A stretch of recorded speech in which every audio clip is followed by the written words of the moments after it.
हाँ जी, आलमगीर सेकंड मारा जा चुका है। किसने मारा उसको? उसके अपने ही मंत्री इमादुल मुल्क ने। और काम बख्श के पोते को शाहजहां थर्ड के टाइटल के साथ गद्दी पर बैठा दिया गया है दिल्ली में। 1759 का टाइम है। साल कौन सा है? 1759। इस वक्त आलमगीर सेकंड का पुत्र, उसका सन, कहां पे स्टे कर रहा है? पटना में। तो पटना में अंग्रेजी फैक्ट्री में, अंग्रेजों की देखरेख में, उनके सुपरविजन में राज्याभिषेक किया जाता है, गद्दी पे बैठाया जाता है, उसको डिक्लेयर किया जाता है अगला मुगल बादशाह।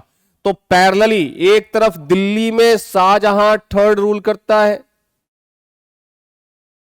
दिल्ली में कौन है? शाहजहां थर्ड। किसके कंट्रोल में?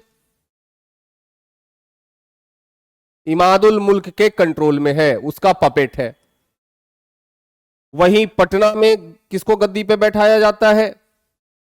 पटना में शाह आलम सेकंड, जिसका ओरिजिनल नाम है अली गौहर। ठीक है, तो पटना में गद्दी पे बैठाया गया शाह आलम सेकंड। एक ऐसा दुर्भाग्यशाली शासक, मुगल बादशाह, जो अपने मंत्री के डर से, अपने मिनिस्टर के डर से दिल्ली जा नहीं सकता। उसे डर है कि उसके बाप की तरह उसकी भी हत्या करवा दी जाएगी।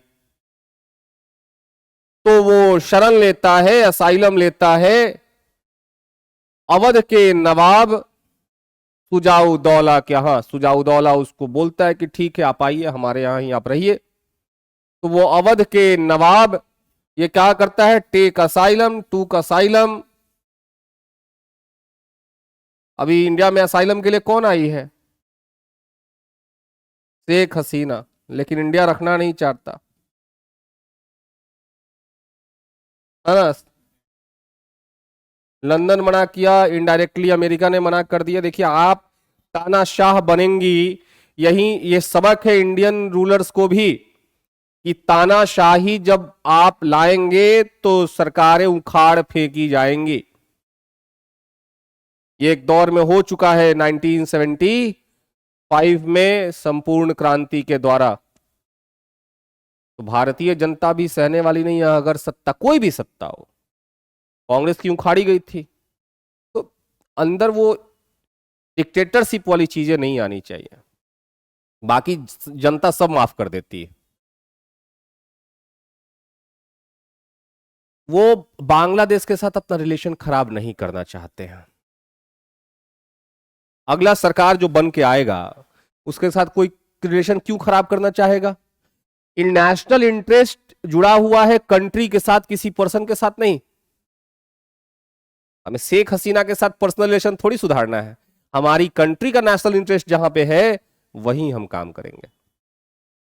हालांकि मोदी जी हो या कांग्रेस सरकार भी शेख हसीना के पक्ष में है,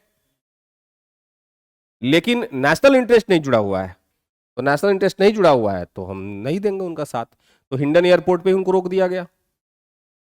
अब वेट एंड वॉच वाली कंडीशन में इंडिया मीडिएटर की भूमिका निभाएगा, किसी कंट्री से बात करेगा और वहां पे असाइलम दिलवाएगा, मुझे जहां तक आशा है।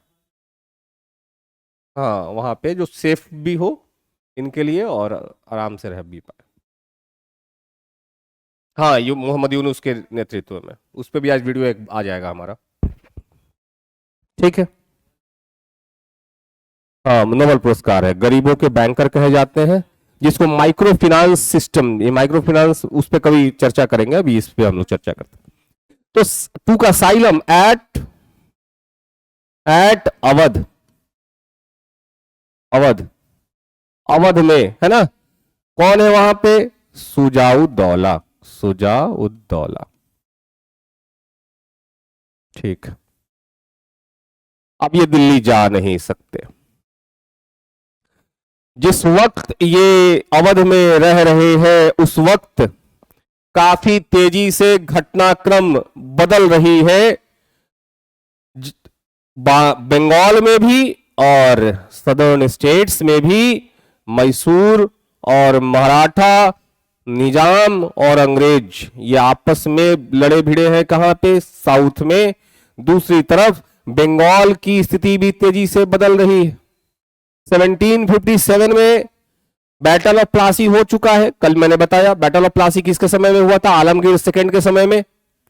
बैटल ऑफ प्लासी के बाद बंगाल में पपेट नवाब बन रहा है। पपेट कौन? कठपुतली नवाब बन रहा है। किसके इशारों पर? अंग्रेजों के इशारों पर। तो जब ये घटनाक्रम चल रहा था, मुगल बादशाह के बदलने का घटनाक्रम चल रहा था, उस वक्त बंगाल में क्या चल रहा था? बंगाल में किसका रूल था? बंगाल में 1757 में सिराजुद्दौला के डेथ के बाद मीर जाफर को गद्दी पे बैठाया गया था। मीर जाफर को गद्दी पे बैठाया गया था। सिराजुद्दौला की मृत्यु हो गई थी बैटल ऑफ प्लासी में, उसके बाद मीर जाफर। और ये 1757 से 60 तक रहता है। 60 में नवाब बदलते हैं और बदल के इनके ही दामाद, इनके ही सन इन लॉ को बनाया जाता है मीर कासिम को। तो जिस समय यह घटनाक्रम चल रहा है उस वक्त शाह आलम सेकंड कहां पे है? अवध में।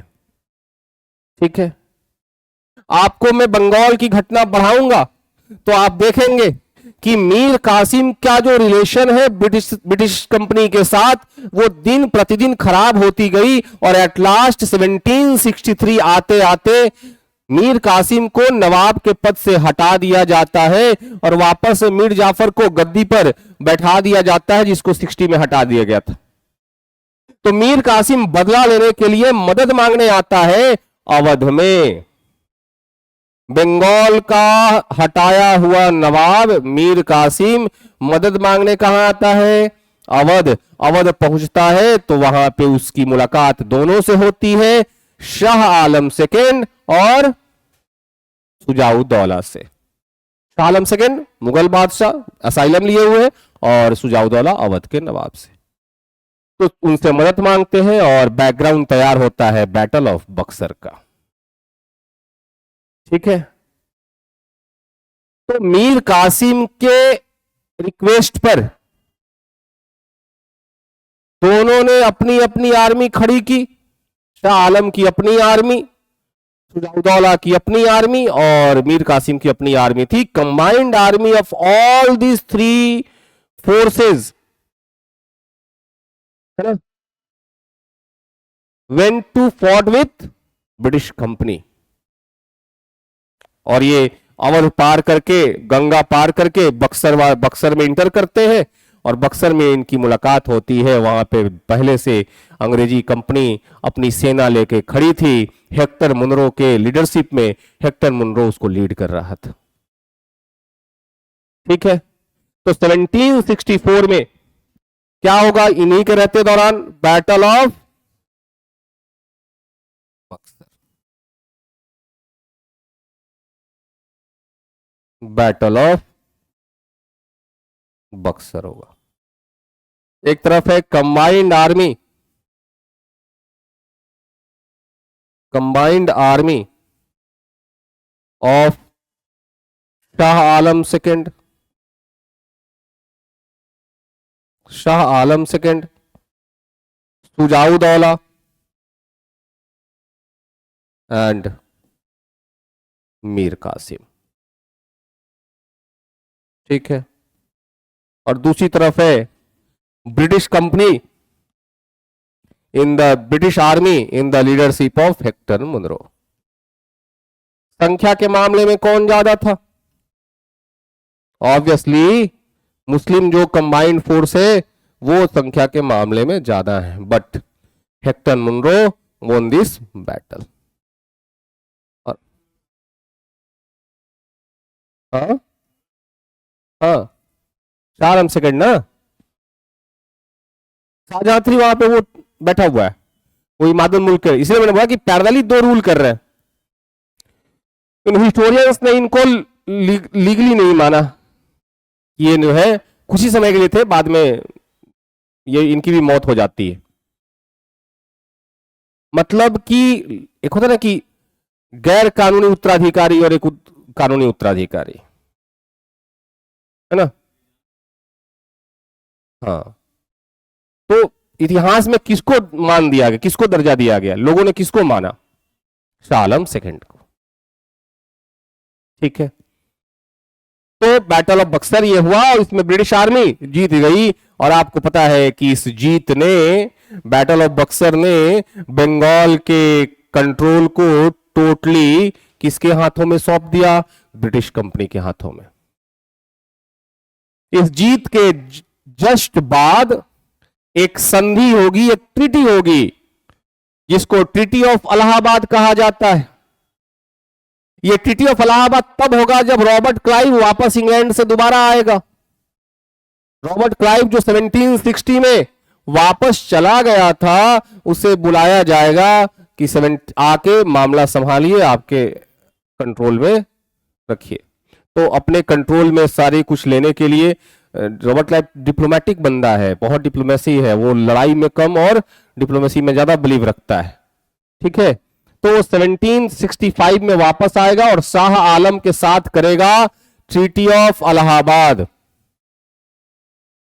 ट्रीटी ऑफ इलाहाबाद, ठीक है, इलाहाबाद की संधि कब होगा? दो संधियां होंगी।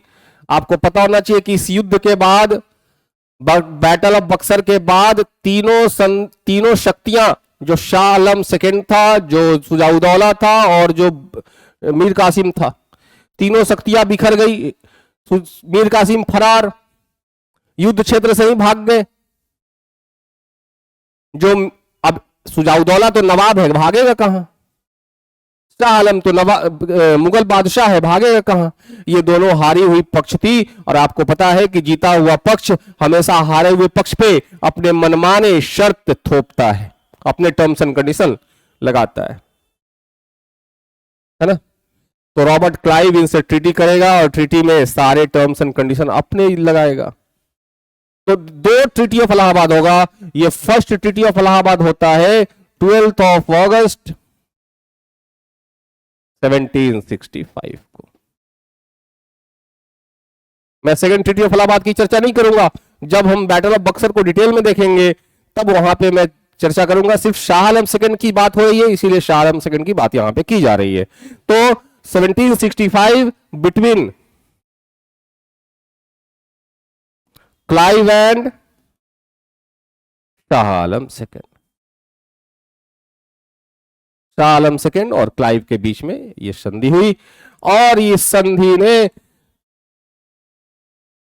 बंगाल के शासक बना दिया गया ब्रिटिश कंपनी को। कैसे?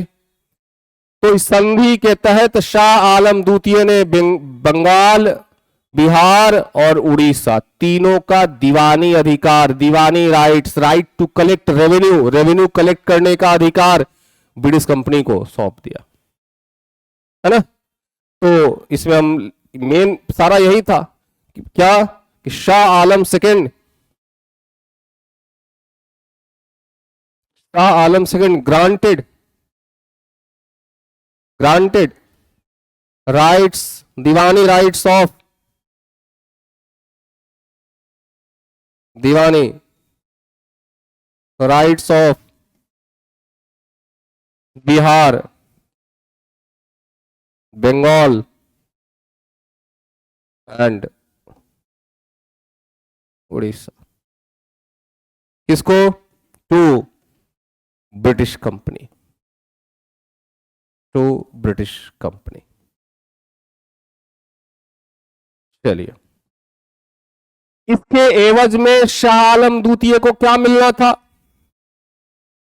इसके एवज में 26 लाख रुपए हर साल एनुअली देने थे। किसको? ब्रिटिश कंपनी किनको देती?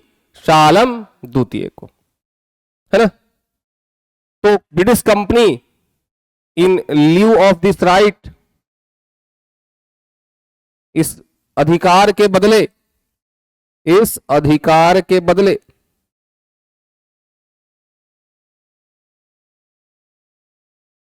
In lieu of these rights, company accepted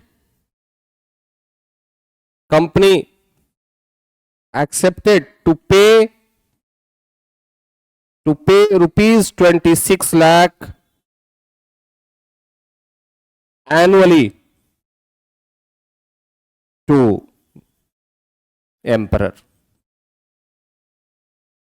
emperor को इन्होंने एक्सेप्ट किया 26 लाख एनुअली देना, किसके बदले में? जो बिहार, बंगाल, उड़ीसा का दीवानी अधिकार मिला है उसके बदले में। ठीक है। और शाह आलम सेकंड को कहा गया कि आप अब इलाहाबाद में रहिए हमारे प्रोटेक्शन में। तो Shah Alam second under the protection of British company started to live at Allahabad, है ना। तो under the protection of company की सुरक्षा में, मतलब इसके बाद ये प्रोटेक्टोरेट बन गए इसके, under the protection of company. ठीक है, कंपनी की सुरक्षा में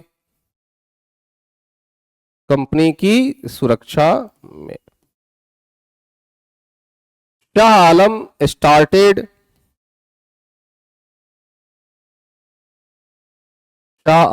started to live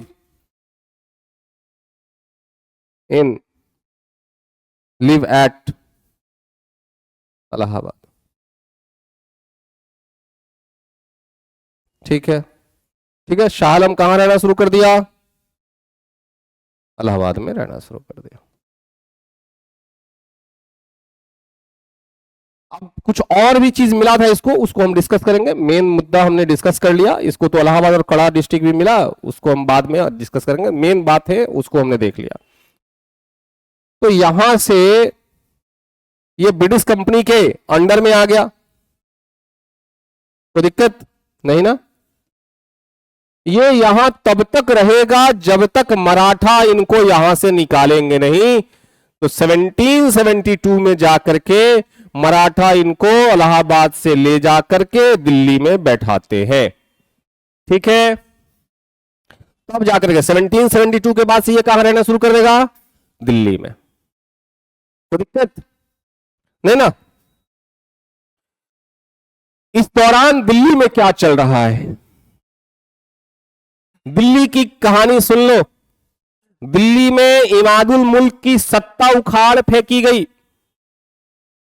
after the battle of Panipat, third battle of Panipat,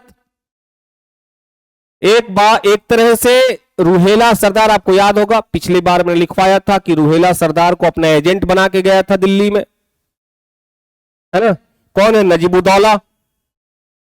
तो जब थर्ड बैटल ऑफ पानीपत हो गया तो after the third battle of Panipat वापस से दिल्ली पर कंट्रोल एक तरह से अहमद शाह अब्दाली का हो जाएगा, इनडायरेक्ट तरीके से। क्या? तो रूहेला सरदार नजीबुद्दौला को फिर से वापस एजेंट बनाया गया। तो एजेंट अपना बना के गया तो कंट्रोल किसका होगा? नजीबुद्दौला का ही होगा, है ना। उसके बाद उसका बेटा आया जबीता खां का कंट्रोल रहा, और उसके बाद गुलाम कादिर उसका कंट्रोल रहा, जो पोता था नजीबुद्दौला का। ये कब तक चलता रहा? 1761 से 1772 तक। तो आपको पता है 1761 में अब ये क्वेश्चन पूछ देगा कि थर्ड बैटल ऑफ पानीपत किसके रहते हुआ? शाह आलम सेकंड के रहते हुआ। तो यहां पे during the third battle of Panipat,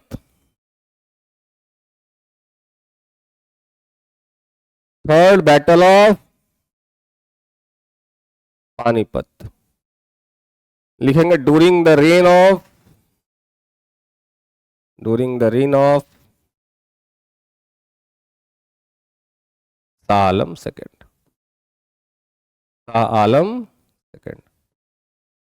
ठीक है, शाह आलम तृतीय पानीपत का युद्ध किसके समय में हुआ है? तृतीय पानीपत का युद्ध,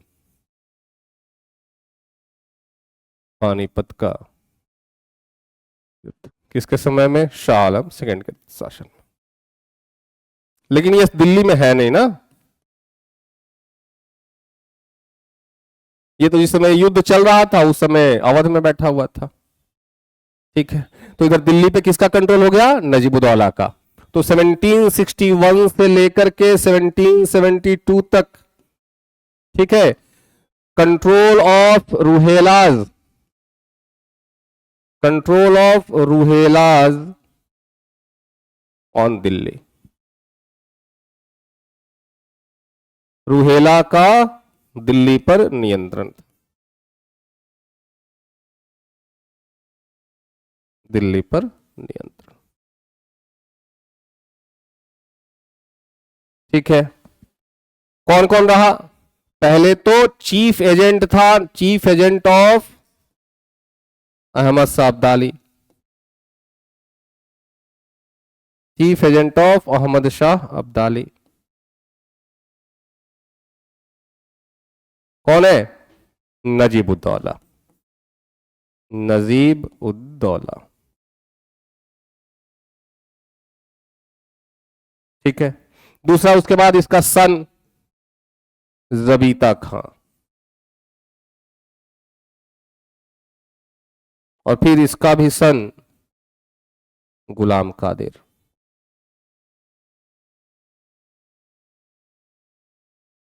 अभी कंपनी का दिल्ली पर कोई कंट्रोल नहीं है। 1803 के बाद, 1803 के बाद एस्टैब्लिश होगा। हट जाओ।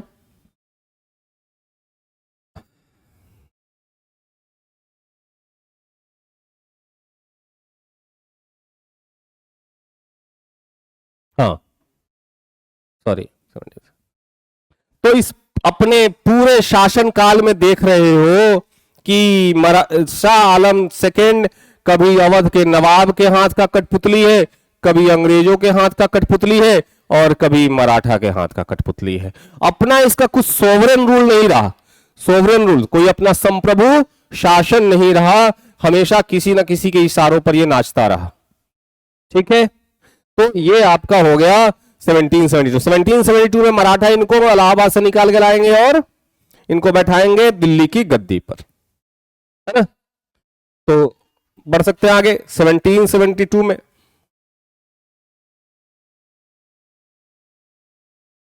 मराठा,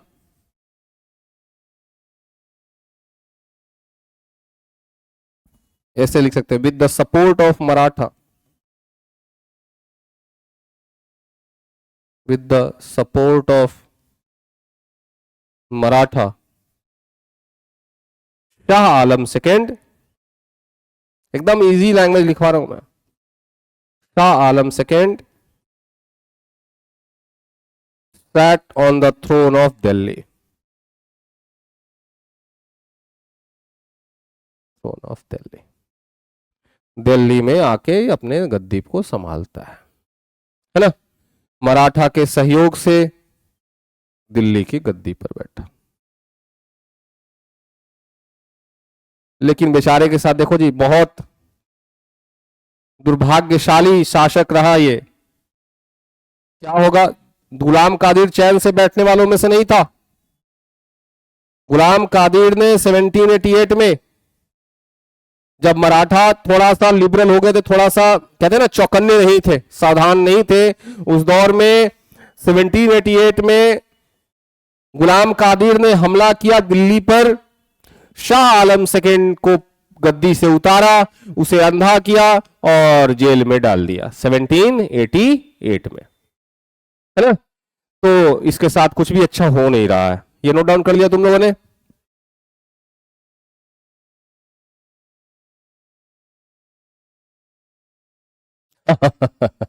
हाँ, ये इसी के बारे में कहा जाता है। देखो ये कभी कभी ये इतना तो दिखाना पड़ेगा, आज बोलते हैं 1788 गुलाम कादिर, गुलाम कादिर अटैक्ड ऑन दिल्ली, उसके बाद dethroned Shah Alam,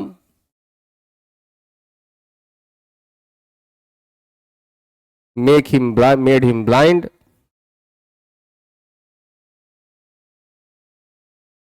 and put him in jail. Put him in jail. ये बात समझ गए कि दिल्ली पर अटैक किया, इसको गद्दी से उतारा, अंधा किया और जेल में डाल दिया। डेट भी लिखो, डेट भी चाहिए इसका, डेट भी लिखी लो, 30 जुलाई 30 जुलाई 1788 को यह हुआ है।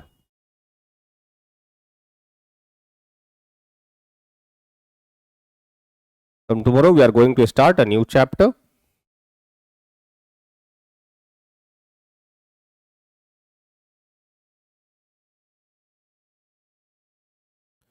मराठा सरदार थे महादजी सिंधिया। महादजी सिंधिया अपनी सेना के साथ आते हैं दिल्ली। गुलाम कादिर के साथ अक्टूबर के वक्त में, अक्टूबर 78 के आसपास ये एक छोटी सी लड़ाई होती है। गुलाम कादिर पकड़ा जाता है, उसको फांसी दी जाती है और वापस से शाह आलम को जेल से निकाल के गद्दी पर बैठा जाता है। अब शाह आलम गद्दी पे बैठा तो, लेकिन अब अंधा है ना। अब शाह आलम गद्दी पे बैठा बट ही इज ब्लाइंड। तो हाँ, जेल में था, अंधा करके जेल में डलवा दिया गया था अक्टूबर 1788। तो Ghulam Qadir was defeated by, Ghulam Qadir was defeated by, किससे, कौन हराया, महादजी सिंधिया।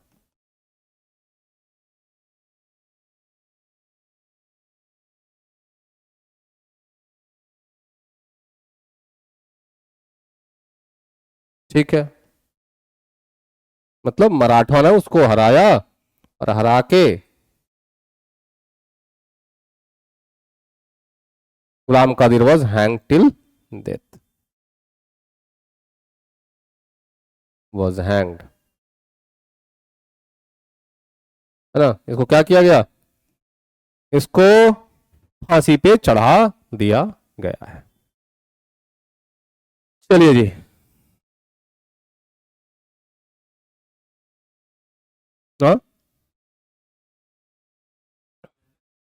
हाँ टोटली, दूसरा कोई ऑप्शन भी तो नहीं था। हाँ, आप विरोध दिखाओगे तो उसका भुगतान मरने पे किया जाता था। अब ये कायर लोग हैं, लेटर फेज के जितने भी मुगल्स क्या हैं, कायर टाइप के हैं। तो ये तो लड़ाई के नाम पे डरते हैं लोग हैं, जिन्होंने कभी लड़ा नहीं ढंग से। तो ये हो गया। अब 1788 के बाद से देखेंगे आप कि 1788 से 1806 तक, फिर सॉरी 1803 तक, है ना। इनफैक्ट हम 1788 से क्यों कहें, 1772 से ही कह लो ना। 1772 से एक फेज रहा 1788 और फिर 1788 से 1803 तक। ये जो दो अलग अलग फेजेस में बटा हुआ है टाइम ड्यूरेशन, ये किसके प्रोटेक्शन में ये रह रहे हैं, under the protection of Maratha, under the protection of Maratha. ठीक है, under the protection of Maratha. हाँ, डेक्कन, डेक्कन गुजरात, है ना। आज के समय का महाराष्ट्र ले लो, गुजरात ले लो, थोड़ा बहुत जो है तुम तेलंगाना वाला हिस्सा ले लो, उड़ीसा में भी थोड़ा बहुत कंट्रोल रहा, मध्य प्रदेश मालवा पूरा ले लो, मालवा पे भी कंट्रोल रहा इनका। चलो, अब 1803 तक तो कंट्रोल रहा मराठा का दिल्ली के ऊपर, लेकिन 1803 में आपको पता है कि इधर जिस समय ये घटनाक्रम चल रहा था, जिस समय शाह आलम दिल्ली के गद्दी पे बैठा था, उस वक्त मराठा अपने लड़ाई में उलझे हुए थे। मराठाओं का संघ था, उस मराठाओं के संघ में कौन कौन लोग होते थे, उस मराठाओं के संघ में सिंधिया होता था, उस मराठाओं के संघ में भोसले होते थे, भोसले शिवाजी के लिनेज, और उसमें गायकवाड़ है बड़ौदा से, उसमें होलकर है, उसमें पेशवा है। पेशवा कहां से रूल कर रहा है, पुणे से। होलकर कहां से रूल कर रहे हैं? इंदौर से। गायकवाड़ कहां से रूल कर रहे हैं? बड़ौदा से। भोसले कहां से रूल कर रहे हैं? नागपुर से। सिंधिया कहां से रूल कर रहे हैं? ग्वालियर से। अब ये सब आपस में उलझे पड़े हैं। जिस समय इनको आपस में एकजुट होकर के अंग्रेजों के खिलाफ लड़ना था, उस वक्त अपने पद और अपने पैसे धन की लालच में आपस में उलझे पड़े हैं।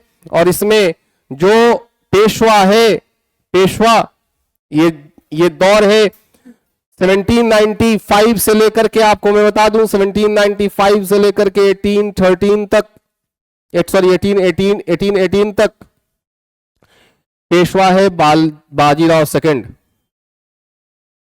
हाँ, मराठा पूरा चैप्टर ही पढ़ेंगे हम लोग, यहां पर समझिए। पेशवा जो है 1895 से 1818 तक कौन है? बाजीराव सेकंड।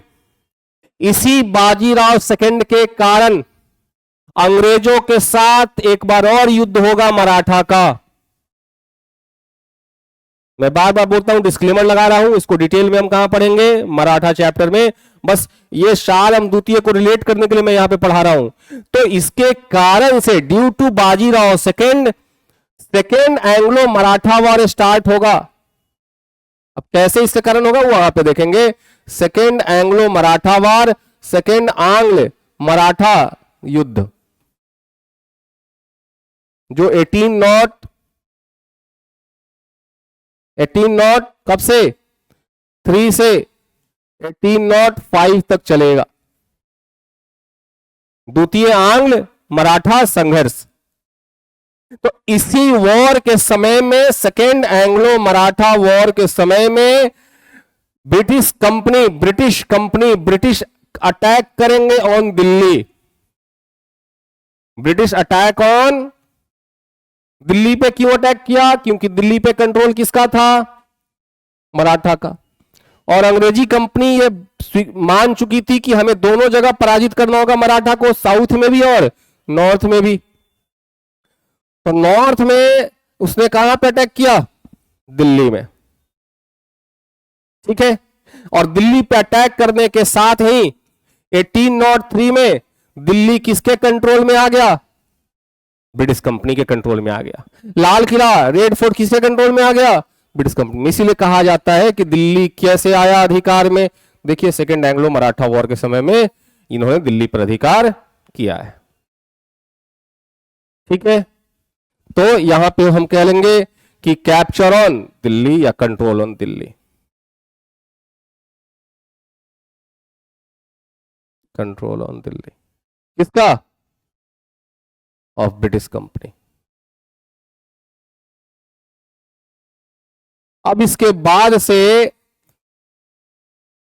1803 से लेकर के 1806 जब तक शाह आलम सेकंड की डेथ होगी, तब तक अब वो किसके कंट्रोल में हो जाएगा? British company. और पहली बार कोई मुगल बादशाह ब्रिटिश कंपनी का पेंशनर बनने जा रहा है। ठीक है। वो 26 लाख रुपए जो मिल रहा था, वो पेंशन थोड़ी मिल रहा था उसको, वो तो दीवानी राइट्स के बदले में मिल रहा था, वो पेंशन नहीं था। 1803 में जाकर के उसको पेंशन मिलना शुरू होगा। Now the Shah Alam second जो है अब ब्रिटिश कंपनी का पेंशनर है। Shah Alam second is now pensioner of, first Mughal emperor है, पेंशनर ऑफ ब्रिटिश कंपनी। तो ये बात रिलेट कर गए कि युद्ध हो रहा है आंग्ल मराठा का और कंट्रोल स्टैब्लिश हो रहा है दिल्ली पर। तो दिल्ली पर कंट्रोल स्टैब्लिश करने की कहानी आ गई यहां पे, है ना। तो हम कह सकते हैं फर्स्ट मुगल एम्परर है ये, फर्स्ट मुगल एम्परर जो पेंशनर बना।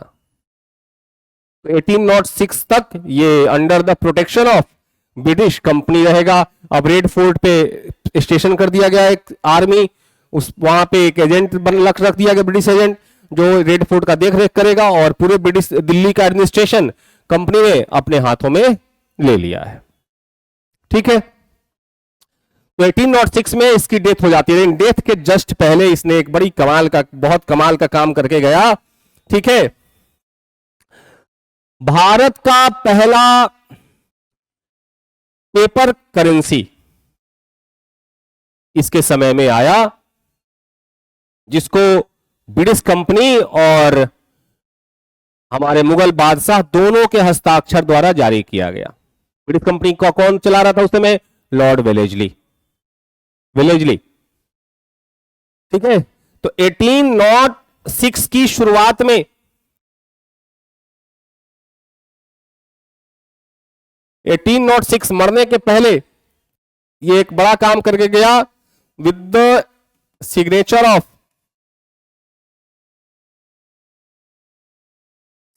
Of Lord Wellesley and Shah Alam second, है ना, Shah Alam second, Lord Wellesley और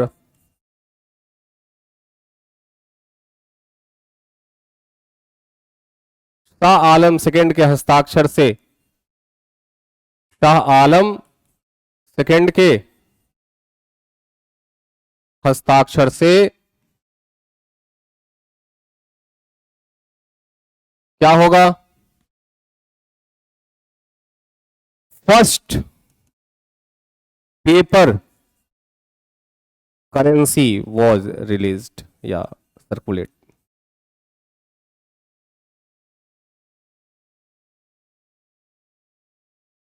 पहला मुद्रा पत्र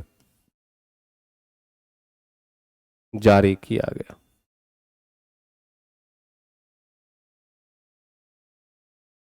ठीक है, तब से ये पेपर वाला ना 100 टकाई और 500 टकाई 2000 का, जो अब तो 2000 दिखता नहीं है, 2000 तो मार्केट से एकदम गायब ही हो गया। अब तो अब वापस ले लिया, पिछले ही साल सितंबर तक लेना था। ठीक है, तो किसने जारी किया था इसने? बैंक ऑफ बंगाल ने। किसने किया था? Bank of Bengal.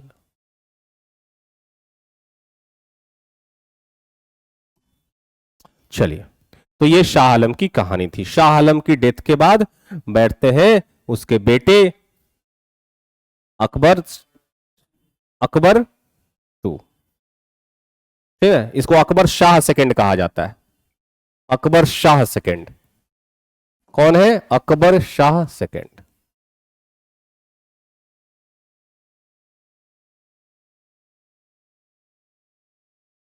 ठीक, कब से कब तक? 1806 टू 1837।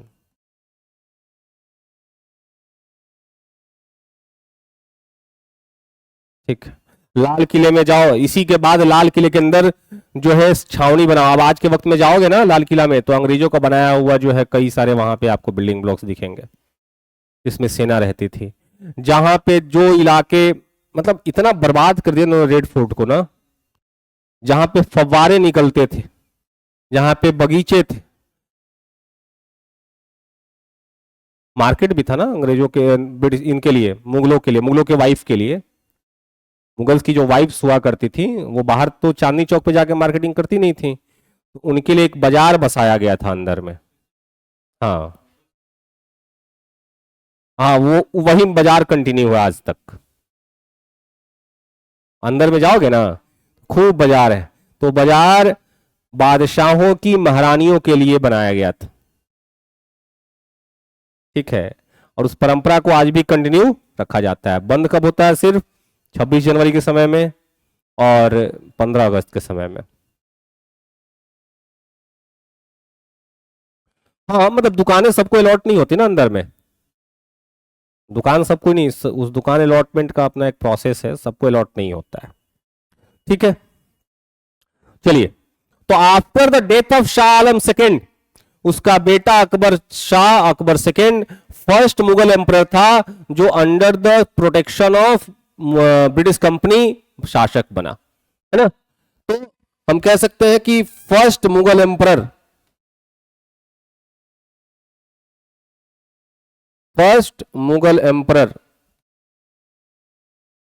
हाँ लिख लो, son of Shah Alam second, Shah Alam second, ठीक है। First Mughal emperor or first Mughal who became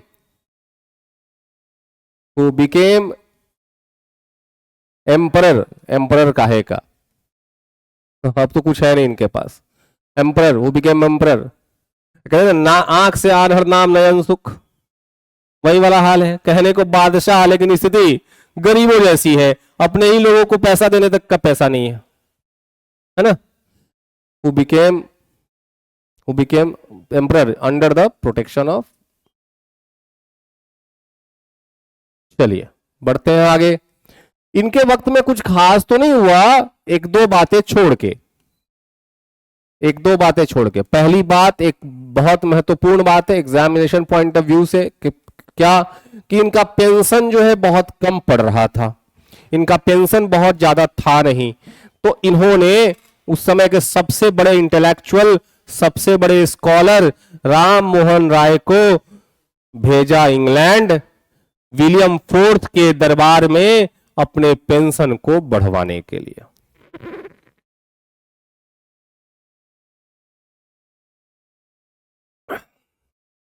ठीक है, ठीक है, तो इन्होंने पहला काम क्या किया, ही सेंट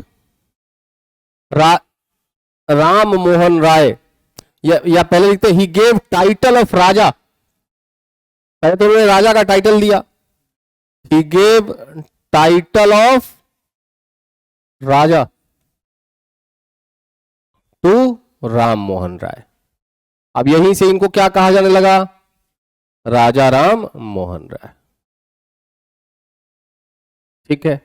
दूसरा, he sent Raja Ram Mohan Roy to Britain, he sent Raja Ram Mohan Roy, Raja Ram Mohan Roy कहां पे, to Britain, why, in the court of William fourth, in the court of William fourth, for the sake of his pension, किस चीज के लिए, for the sake of his increment of his pension, increment of his pension, इसको हिंदी में लिख दे कि हो जाएगा कि इन्होंने राजा राम मोहन राय को भेजा, कहां पे, कलर में चेंज करूं जरा, राजा राम मोहन राय को भेजा, ब्रिटेन भेजा, किसके दरबार में, विलियम फोर्थ, किस लिए, पेंशन को बढ़ाने के लिए। कहां कहां रह रहे हैं आप, काफी लेट हो गया है, कोई बात नहीं, लिंक गया था कल, कल का लेक्चर देखा था तुमने, आज दरअसल इंटरनेट नहीं है, तो मर गए राजा राम वहीं पे, अप्रूवल ले तब तक वहीं पे मर गए। अब आ जाइए, democratic process is a very slow process, वहां पे डेमोक्रेसी रूल कर रहा था ना, तो इतना आसान नहीं था बढ़वा लेना। मुझे लगता है ना कि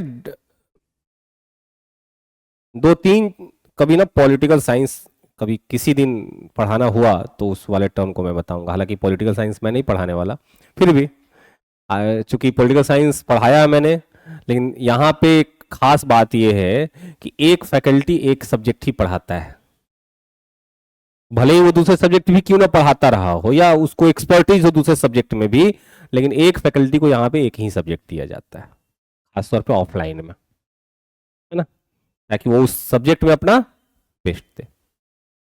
चलिए ये समझ में आ गया। दूसरा, जो अभी तक सिक्के छप रहे थे मुगलों के नाम से, वो सिक्के इनके टकसाल, जो मिंट था इनका, जो इनकी फैक्ट्री थी कॉइन मिंट करने की, वो सभी बंद हो गए, और इसके बाद से अंग्रेजों के सिक्के मार्केट में सर्कुलेट होने शुरू हो गए, उनको मान्यता मिल गया।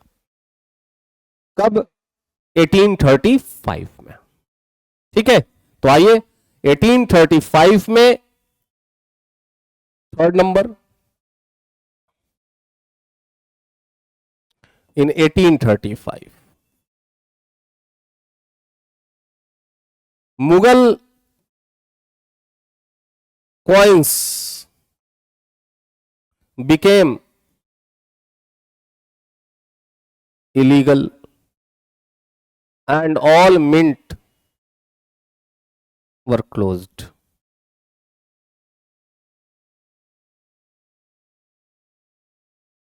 तो कौन सा लीगल टेंडर किसका हो गया? Coins of British, coins of British became legal tender. हाँ, मिंट मतलब टकसाल। Coins of British became legal tender, मतलब अब जो है अंग्रेजों का बनाया हुआ सिक्का मार्केट में सिर्फ चलेगा, मुगलों का सिक्का अब नहीं चलेगा। किसके रूल के दौरान हो गया? अकबर शाह के सेकंड के रूल के दौरान ये हो गया। तो और दिन प्रतिदिन स्थिति मुगलों की बुरी होती जा रही है।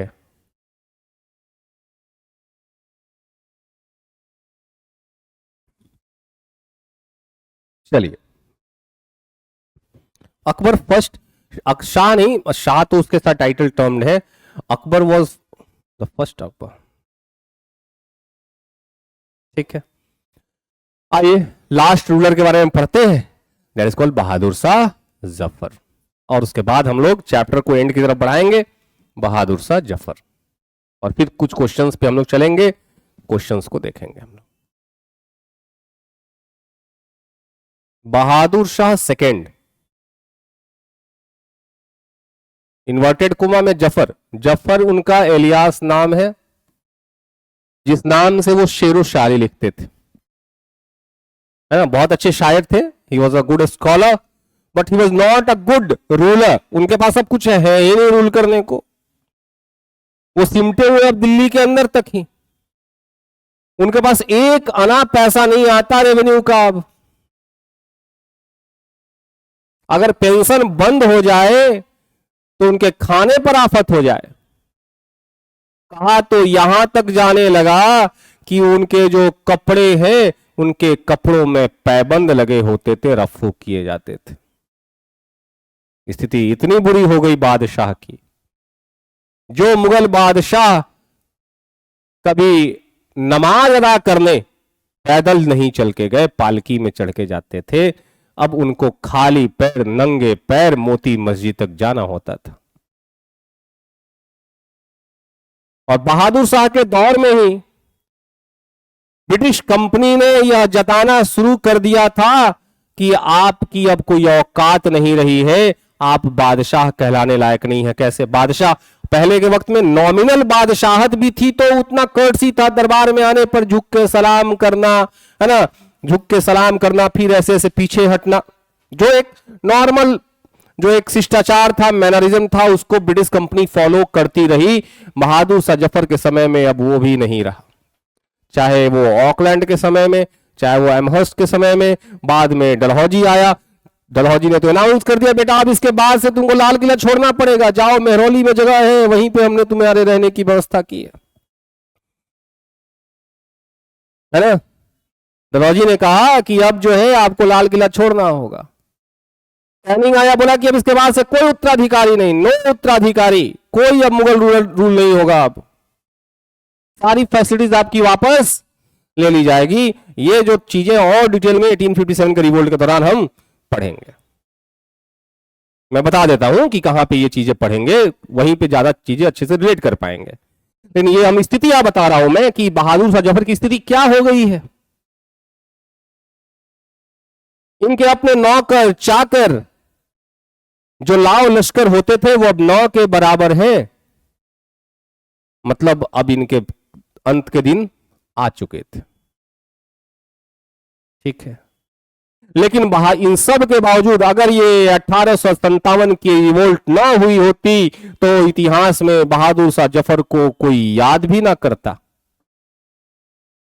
ये 1857 में जो वो डर डर के ही ना, वो चाहते नहीं थे 1857 की रिवोल्ट में, वो रिवोल्ट पार्टिसिपेट करना दूर दूर तक नहीं चाहते थे। ये तो विद्रोही जो सैनिक हैं, म्यूटिनियर्स हैं, उनके दबाव में आकर के इन्होंने पार्टिसिपेट किया कि ब्रिटिशर्स तो बाद में मारेंगे, पहले तो ये विद्रोही सैनिक हमें ना मार दें। घेर लिया उन्हें रेड फोर्ट में, बेटा मानो कैसे, तुम्ही को बादशाह बनना, हम तुम्ही को बादशाह बनाएंगे।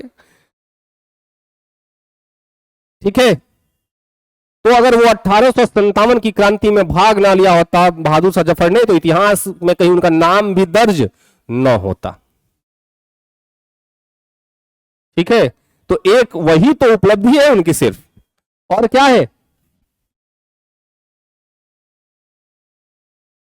एक नॉमिनल हेड थे, क्योंकि मुगल ब्लड की जो रिस्पेक्ट है अभी भी बरकरार है, जो पॉलिटिकल अथॉरिटी है अभी भी लोग मानते हैं, अभी भी रिस्पेक्ट के नजरिए से देखते हैं। तो जब वो बादशाह घोषित किए गए तो उनके नाम पे लोग एकजुट हो गए। कोई एक तो चाहिए था ना मुखिया जो सबको एकजुट करे, तो बहादुर शाह जफर के नाम पर लोग एकजुट हुए। तो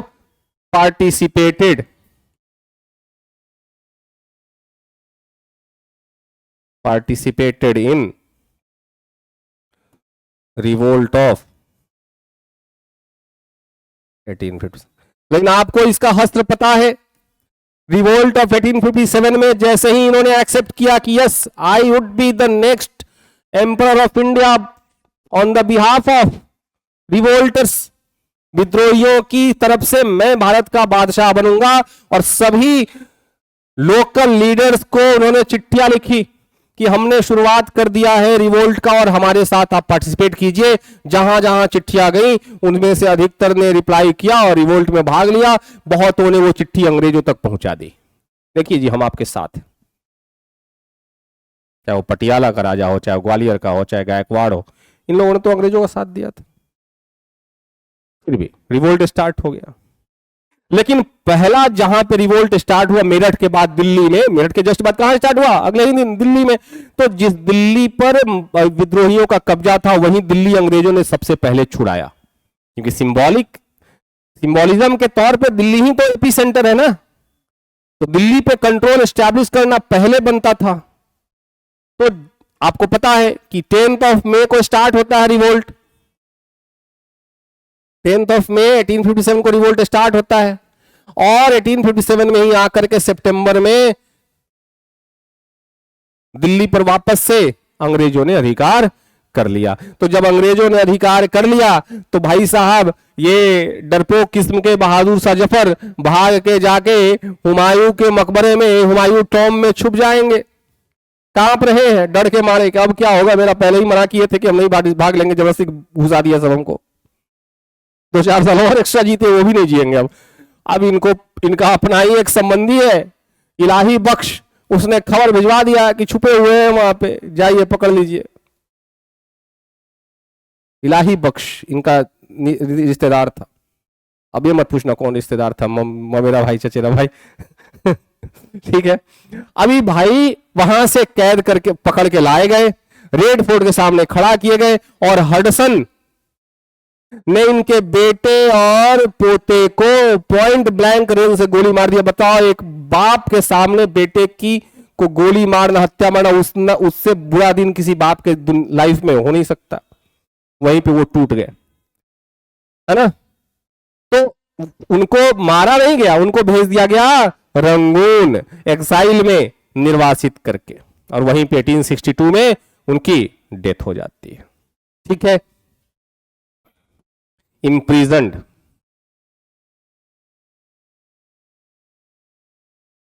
in September 1857, sent to exile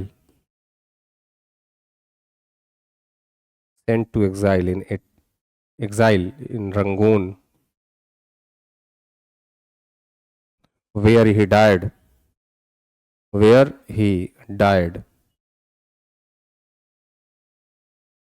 in 1860।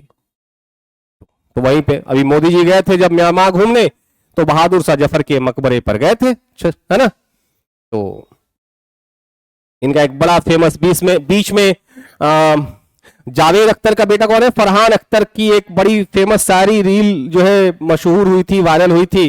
वो दरअसल शायर, वो जो शेर बोल रहा है वो शेर बहादुर शाह जफर का ही लिखा हुआ था। क्या? ना किसी के आंखों का नूर हूं, ना किसी के दिल का करार हूं, जो किसी के काम ना आ सका वो बुझता हुआ चिराग हूं। तो ये बीच में फरहान अख्तर साहब ने इसको बहुत फेमस किया था, उनका ये वायरल हुआ था, और ये बहादुर शाह जफर का ही बोला हुआ शेर है। ठीक है, तो ये जीवन के अंत दौर में लिखा कि भाई मैं बुझता हुआ चिराग हूं जो किसी के काम नहीं आ सका। वाकई में। तो यहां से खत्म होता है 1857 तक मुगल इतिहास हमने देखा। After the revolt of 1857 proclamation letter आता है, घोषणा पत्र आता है महारानी विक्टोरिया का, और ऑफिशियली नवंबर 1858 में मुगल रूल को समाप्त मान लिया जाता है ना। रिवोल्ट खत्म हुआ तो उन्होंने वहां से घोषणा पत्र भेजा। घोषणा पत्र में एक 1 नवंबर 1858 इलाहाबाद के मिंटो पार्क में लॉर्ड कैनिंग ने उस घोषणा पत्र को पढ़ा और अनाउंस कर दिया कि आज के बाद से, आज के दिन से भारत में मुगल इतिहास खत्म मानी जाती है। 1 नवंबर 1858 आएगा। रिवोल्ट ऑफ 1847 में तो फिर वो डेट आएगा ही, इसीलिए समझ गए बातों को। अब आता हूं, अभी तक हमने जो चर्चा किया उन चर्चाओं में अभी तक कारणों पर सिर्फ हमने औरंगजेब की नीतियों की चर्चा की, क्योंकि शुरुआत हमने बैकग्राउंड जो चैप्टर का तैयार किया था वो औरंगजेब के समय से ही तैयार किया था। मैंने ये बताने की कोशिश की थी कि ऐसा नहीं था कि औरंगजेब के मरने के बाद जो है वो पतन की शुरुआत हुई, डिक्लाइनेशन ऑफ मुगल्स जो है, ऐसा नहीं था कि बहादुर शाह फर्स्ट या उसके बाद जहांदार शाह या आते हैं तब होता है। इसके जो लक्षण है, सिम्टम्स है, वो तो औरंगजेब के समय से ही दिखना शुरू हो गया था मुगलों के पतन का, है ना। औरंगजेब की नीतियां यह लक्षण दिखाना शुरू कर चुकी थी कि आने वाले वक्त में क्या हो सकता है, चाहे उसकी रिलीजियस पॉलिसी हो, चाहे उसकी एडमिनिस्ट्रेटिव पॉलिसी हो, पॉलिटिकल पॉलिसी हो, या उसकी मिलिट्री पॉलिसी हो। ठीक है ना। लेकिन उसके बावजूद कई कई हिस्टोरियंस ने तो ये सीधे सीधे ब्लेम ठहरा दिया औरंगजेब के ऊपर कि भाई साहब औरंगजेब की नीतियों के कारण मुगलों का पतन हुआ। लेकिन इतिहासकारों का एक बड़ा धड़ा क्या कह रहा है ना। अच्छा, इनमें से कौन, जैसे रिचर्ड साहब है एक, जेएफ रिचर्ड्स, उन्होंने कह दिया कि भाई ये जो मनसबदारी का जो जागीरदारी क्राइसिस आपने फर्स्ट क्लास में पढ़ा था, ये जागीरदारी क्राइसिस आर्टिफिशियल था, इसको रोका जा सकता था। औरंगजेब चाहता था इसको रोक लेता। सीधे सीधे औरंगजेब को ठहरा दिया कि Aurangzeb is the responsible for this all declination of Mughal empire. उनमें से मैंने एक एग्जाम्पल दिया, चाहे सर जदुनाथ सरकार भी यही मानते हैं। This is called crisis of personality. Personality की, व्यक्तित्व की कमी के कारण मुगल जो है बर्बाद हो गए, मुगल खत्म हो गए। एक हिस्टोरियंस का, इतिहासकारों का बड़ा पक्ष यह मानता है कि मुगलों के सिस्टम, मुगलों की व्यवस्था में ही वो सारी कमियां हमेशा से रही हैं। ऐसा नहीं था कि लेटर मुगल फेज में आकर के ये कमियां उत्पन्न हुई, ये कमियां निकल के आई। जिस समय मुगल एस्टैब्लिश हुए इंडिया में, उस वक्त से ही ये कमियां थी, लेकिन दबी हुई थी क्योंकि मुगल बादशाह मजबूत थे, सर्वशक्तिशाली थे। तो जब तक बादशाह शक्तिशाली है, पावरफुल है, तब तक ये कमियां उजागर नहीं हुई। और जब पावर, उसकी शक्तियां कम होने लगी, जब कोई अयोग्य शासक बैठने लगा, तो मुगल व्यवस्थाओं की सारी कमियां, मुगल सिस्टम की सारी जो फ्लॉज है, लूप होल्स है, वो उभर के सामने आने लगी। ठीक है। तो उन्हीं कारणों पर हम चर्चा करते हुए आगे बढ़ते हैं। पहला कारण का हमने बहुत डिस्क्रिप्टिवली चर्चा कर लिया, इसके ऊपर हम चर्चा नहीं करेंगे, हम सीधे उसके बाद की कारणों पर हम जाएंगे। Causes of declination of Mughals.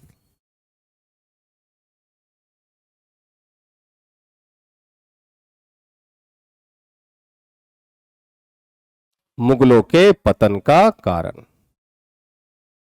मुगलों के पतन का कारण।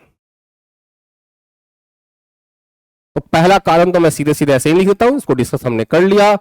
पॉलिसीज ऑफ औरंगजेब, औरंगजेब की नीतियां।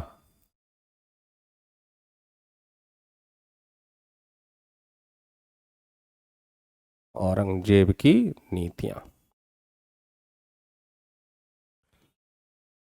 ठीक है। इसको आपने नोट डाउन किया था पहले क्लास में, क्या क्या। अब हम दूसरे नीतियों से बात करते हैं। मुगल, अच्छा पहले के वक्त में आपने पता नहीं आपने पढ़ा हो कि नहीं, एक वक्त में चंपक करके या नंदन करके मैगजीन आता था, उसमें राजाओं की कहानियां लिखी होती थी और बताया जाता था राजा के 4 बेटे थे, राजा बुजुर्ग हो गया था, वृद्ध हो गया था, वो अपने एक योग्य बेटे को राजा बनाना चाहता था, तो उसने एक प्रतियोगिता कराई, है ना। और तो इस तरह से कहानियां खूब होती थी। दिखाने उसका, उन कहानियों का मतलब ये होता था, अगर भाव में जाओ, इमोशन में जाओ, उसके रूट कॉज में जाओ, तो वो बताने का पर्पस ये है कि पहले के राजाओं के पास एक सिस्टम था अपने सक्सेसर को चुनने का। वो एक लॉज के तहत, एक रूल्स और रेगुलेशन के तहत उन्हीं को फॉलो करते हुए अपने आने वाले सक्सेसर को चुनते थे, और अन्य उसके भाइयों को चुने गए सक्सेसर को मानना होता था। 4 भाई है, उसमें से अगर एक बेटा चुना गया, एक भाई चुना गया, तो बाकी अन्य 3 भाइयों को वो स्वीकार करना होता था और अपने सक्सेसर भाई का मदद या उसके सहयोगी के रूप में रहना होता था। हालांकि वो उठ के खड़ा हो जाए भाई के खिलाफ वो अलग बात है, लेकिन नियम यही था। मुगल व्यवस्था में, मुगल सिस्टम में ऐसा कुछ नहीं था। मुगलों ने ऐसी कोई व्यवस्था नहीं कायम की जिससे आने वाला उत्तराधिकारी चुना जा सके। इन्होंने समय पर छोड़ दिया कि मरने के बाद फरियाल हो आपस में, जो जीता वही सिकंदर, ठीक है। 5 भाई है, आपस में तलवार उठाओ, चलाओ एक दूसरे के खिलाफ, जो लास्ट में बच जाएगा वही बनेगा सक्सेसर। इसीलिए इतिहासकारों ने कहा भी कि मुगल व्यवस्था में हर एक पुत्र अपने भाइयों के खिलाफ हथियार उठाए खड़ा रहता था, तलवार उठाए खड़ा रहता था कि मौका मिले और सब काम तमाम करे और अकेले बचे उत्तराधिकार के लिए, ठीक है ना। तो ये जो फ्लॉज हैं, जो कमियां हैं सक्सेसर चुनने की, उसने आगे चल के एक बड़ा समस्या खड़ा किया मुगलों के सामने। क्या बड़ा समस्या खड़ा किया कि जो अयोग्य उत्तराधिकारी हैं, जो अनवर्थी जो सक्सेसर हैं, उन्होंने दरबारियों का साथ लेना शुरू कर दिया। वो तो लायक है नहीं अपने भाइयों के खिलाफ खड़ा होने में, तो उन्होंने दरबारियों, जो मजबूत दरबारी पक्ष है, चाहे वो तुरानी हो, चाहे ईरानी हो, चाहे हिंदुस्तानी हो, उनका पक्ष लेना शुरू कर दिया कि उनके सहयोग से हम राजा बन जाएंगे। जैसे जहांदार शाह ने अपने 3 भाइयों को निपटाने के लिए ईरानी पक्ष का साथ लिया। उसी तरह से फर्रुखसियर अपने चाचा को निपटाने के लिए हिंदुस्तानी फैक्शंस का साथ लिया। तो जब तक कंटेंडर मजबूत रहा, जैसे औरंगजेब मजबूत था तो खुद से लड़ाई लड़ी ना, उसने दारा सिकोह को खुद बैटल में मारा, बाकी भाइयों को खुद बैटल में मारा, किसी फैक्शन का साथ नहीं लिया। न ईरानी गुट के साथ मांगा मदद, न वो तुरानी गुट से मांगा मदद, है ना। तो उम्मीदवार यदि मजबूत है, एक तो सबसे बड़ी मुगल व्यवस्था की सबसे बड़ी कमी की कोई नियम नहीं है सक्सेसर चुनने का, पहली कमी तो ये। और दूसरी ये है कि यदि नियम नहीं है और युद्ध के बल पे ही नया सक्सेसर चुना जाना है, तो मजबूत कंटेंडर है तो आपस में वो निपटा लेगा मैटर। लेकिन लेटर फेज में क्या हुआ कि कमजोर कंटेंडर है, उम्मीदवार कमजोर है लेकिन बनना चाहता है बादशाह, तो खुद के बदौलत तो नहीं बनेगा। तो उसने क्या किया, फैक्शंस जो गुट है उनका साथ लेना शुरू किया और इस गुट में गुटबाजियों को बढ़ावा दिया। और एक पक्ष जो हावी है, जो ज्यादा बादशाह के ऊपर अपना कंट्रोल एस्टैब्लिश किए बैठा है, वो अपने मनमानी तरीके से शासन चला रहा है और बाकी गुट षड्यंत्र में लगे हुए हैं। अब ये षड्यंत्र, साजिशें, कॉन्स्पिरेसी मुगल व्यवस्था के पक्ष में तो नहीं थी, जहां एक शासन व्यवस्था को अच्छे तरह से संभालना था, वहां पे ये सभी षड्यंत्र में लगे हुए हैं। तो ना टाइम से रेवेन्यू कलेक्शन हो रहा है, ना टाइम से एडमिनिस्ट्रेटिव सिस्टम चल रहा है, ना ही जो है कोई मिलिट्री कैंपेन हो रहा है, सब तो आपस में उलझे हुए पड़े हैं, है ना। तो ये सबसे बड़ा कमी था, नो डिफिनिट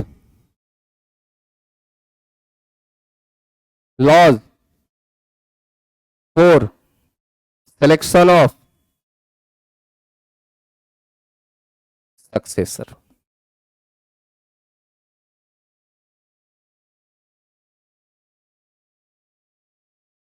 कोई डिफिनिट, कोई निश्चित नियम का ना होना कई सारी कमियों को जन्म देता चला गया। दिव्याल समझ में आया? ठीक है।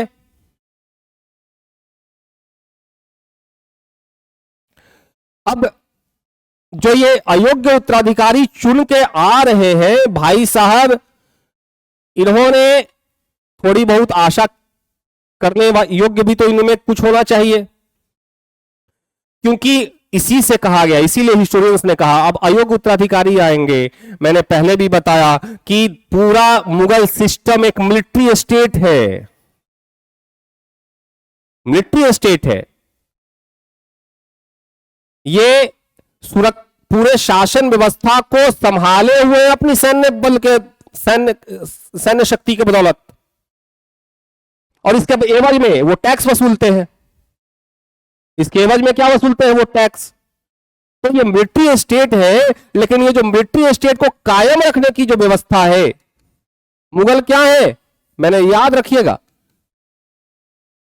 एक सैन्य राज्य है जिसकी सारी व्यवस्था किस पर टिकी हुई है? सेना की शक्ति पर। और यह शक्ति तब तक, यह बैलेंस तब तक बना रहेगा जब तक बादशाह और मनसबदार के बीच का रिलेशन बैलेंस रहेगा। हायरार्की में सबसे ऊपर कौन है? एम्परर, बादशाह, और उसके हायरार्की में नीचे कौन है? मनसबदार। मैंने पहले ही बताया कि एम्परर अपना कोई आर्मी नहीं रखता था, आर्मी रखने की जिम्मेवारी किसकी है? मनसबदारों की। और उस आर्मी रखने के एवज में उनको क्या मिल रहा है? जागीर। उनको अपने आर्मी रखने की एवज में क्या मिल रहा है? उस जागीर का 80% जो है खुद रखता है, लेकिन 20% कहां भेजता है? तो एक तरह से ये मिलिट्री बनाए रखने की भी व्यवस्था है और रेवेन्यू कलेक्शन की भी व्यवस्था है, जिसका एक बड़ा लाभ मनसबदार को भी मिल रहा है और एक बड़ा लाभ किसको मिल रहा है? एम्परर को भी मिल रहा है। लेकिन ये बैलेंस तब तक, जब तक बना रहेगा तब तक ही व्यवस्था चलेगी ना। बैलेंस गड़बड़ हुआ तो व्यवस्था गड़बड़ हुई। ये सारा डिपेंड करता था एम्परर के पर्सनालिटी पर। तो हिस्टोरियंस ने तो यही कहा कि लेटर फेज में क्राइसिस ऑफ पर्सनालिटी है। पर्सनालिटी यदि मजबूत नहीं, एम्परर मजबूत नहीं, तो मनसबदार को तो बहाना चाहिए एम्परर से बगावत करने का। बात समझ रहे?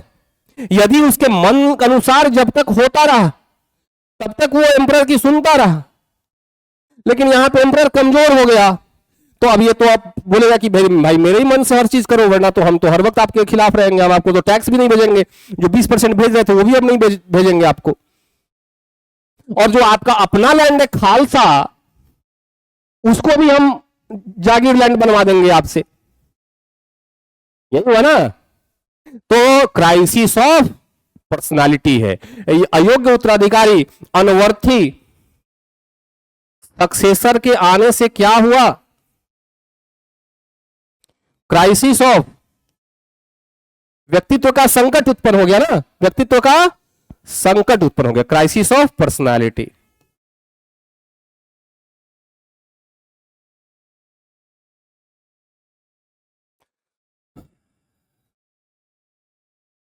ठीक है,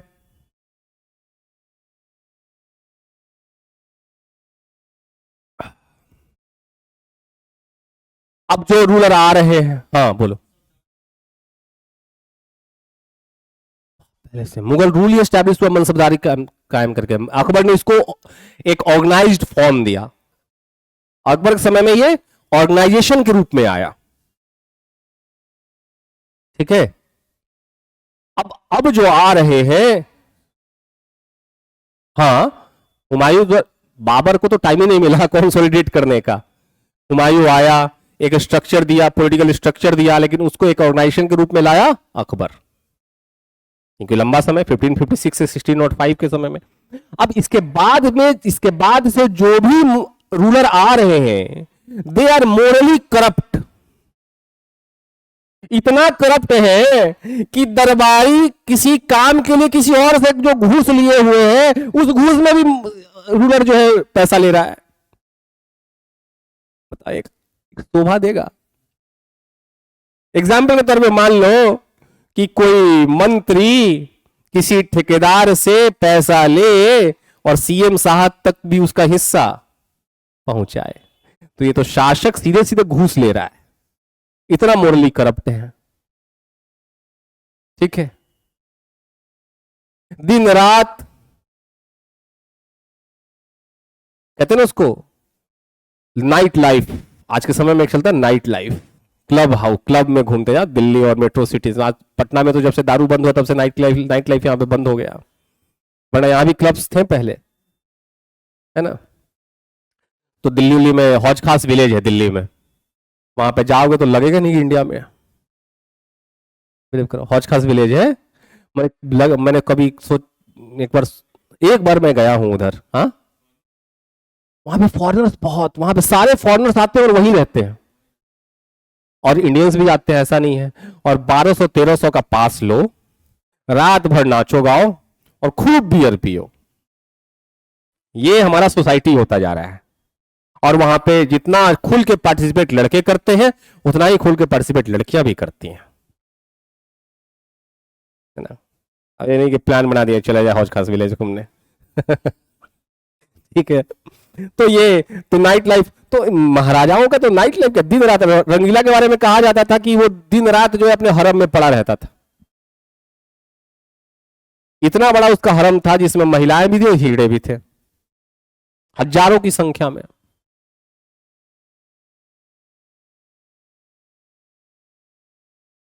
रंगीला, ठीक है। सुरा और सुंदरी, जिसको हम लोग और थोड़ा सा अभ्रंश शब्द में कहे तो शराब और शराब,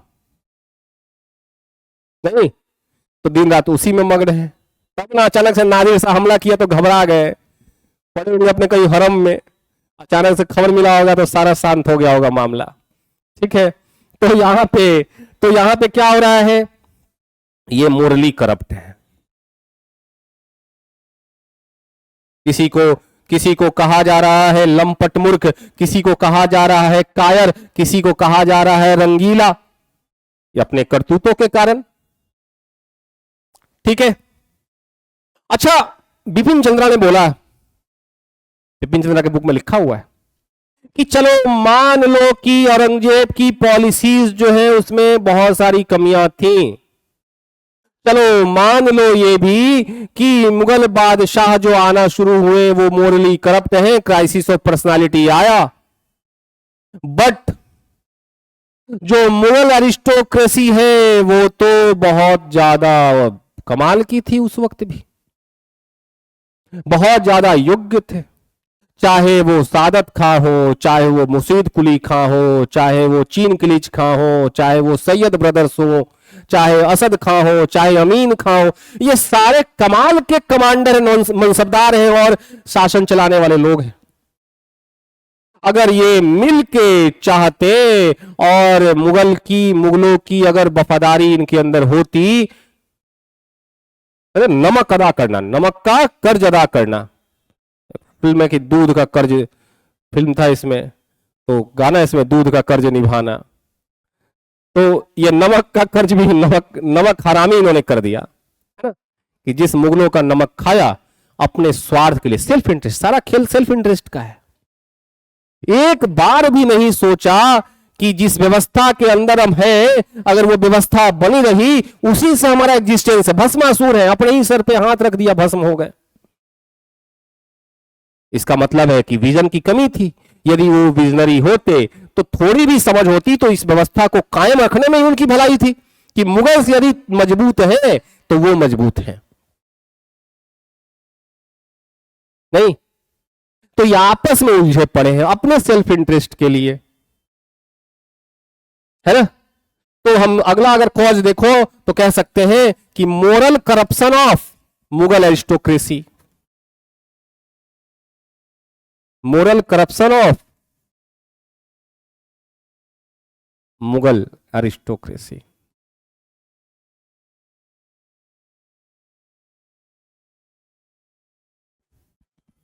ईरानी ईरानी से लड़ रहा है, ईरानी हिंदुस्तानी से लड़ रहा है, हिंदुस्तानी अफगानी से लड़ रहा है, सब आपस में उलझे पड़े हैं, सब बादशाह को भड़काने में लगे हुए हैं कि बादशाह उसके खिलाफ भड़क जाए और हमारा बात मान ले। नहीं तो कहा जाता था कि मुगल अभिजात वर्गों का जो एरिस्टोक्रेट की कहानी जो सर जदुनाथ सरकार ने लिखा कि जहां दादा एक सरदार की वीर गाथा, एक मुगल सरदार की वीर गाथा 3 पन्नों में लिखी जाती थी, वहीं उसके बेटों की गाथा 1 पन्ने में लिखी जाने लगी और उसके पौत्र, उसके ग्रैंड सन्स की गाथा कुछ लाइनों में लिखी जाने लगी। आप इसी लाइन से समझ लीजिए कि कितना ये करप्ट हो गए, मोरली करप्ट, कि एक वक्त में पूरा पेजेस भरा रहता था इनकी वीर गाथाओं से, इनकी ब्रेवरी, इनके स्टोरीज ऑफ ब्रेवरी से।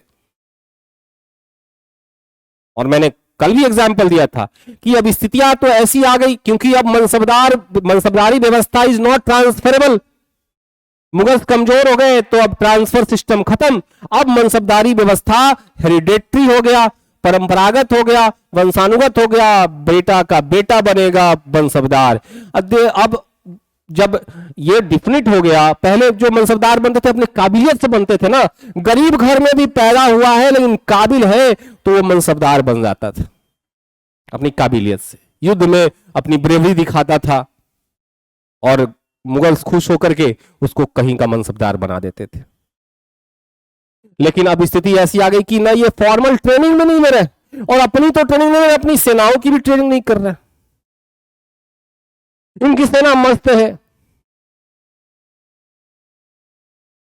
और कुछ की सेना का तो टाइम से पैसा नहीं मिल रहा, 6 महीना हो गया, अब मर्सनरी के तौर पे काम कर रहे हैं, जहां पे पैसा मिल रहा है उधर ही जाके युद्ध लड़ रहे हैं वो। अब जहां पैसा मिले वहां युद्ध लड़े तो फिर तो आपकी निष्ठा, आपकी जो, अगर हम एक सिंपल सी बात है कि किसी राष्ट्र की सेना पैसे के नाम पे लड़े तो राष्ट्र के प्रति तो उसकी निष्ठा नहीं होगी, उसकी लॉयल्टी तो कतई नहीं होगी, ठीक है ना। भारत की आर्मी भारत के लिए क्यों लड़ती है? क्या वेतन के लिए लड़ती है? भारत सरकार ने उनको वेतन इसलिए प्रोवाइड कर दिया क्योंकि परिवार चलाना है, लेकिन क्या सिर्फ वेतन के लिए ही लड़ती है भारतीय आर्मी? नहीं, राष्ट्र के लिए लड़ती है। क्या कल होके आज जिस भारतीय आर्मी के से एक सामान्य सैनिक को 50,000 रुपए मिलता है, कल हमारा दुश्मन सैनिक बोले कि हम तुमको 2 लाख रुपए देंगे और भारत के खिलाफ लड़ो, तो क्या वो लड़ेंगे भारत के खिलाफ? राष्ट्रवाद। इसका मतलब यह है कि मुगल सेनाओं में राष्ट्रवाद की, नेशनलिज्म की कमी है। तो मान लेते हैं ये कि मुगलों ने अपनी शासन के दौरान जो भी कल्चरल अचीवमेंट अचीव किया हो, एक नया कल्चर डेवलप किया, जो भी एडमिनिस्ट्रेटिव अचीवमेंट अचीव किया हो, लेकिन देश को एक इंटीग्रेटेड फॉर्म में बांध नहीं पाए, देश के अंदर एक कॉमन फीलिंग्स डेवलप नहीं कर पाए। और ये कॉमन फीलिंग्स क्या, अगर कॉमन फीलिंग्स डेवलप हुआ होता तो जनता ये समझती कि हम मुगल्स के अंदर रहते हैं, मुगल्स के लिए, मुगल्स हमारे जो है रूलर है और मुगल्स के लिए हमें जीना मरना है। ऐसी फीलिंग्स डेवलप नहीं हो पाई। यही कारण है कि किसानों ने समय आने पे विद्रोह किया, खुल के किया।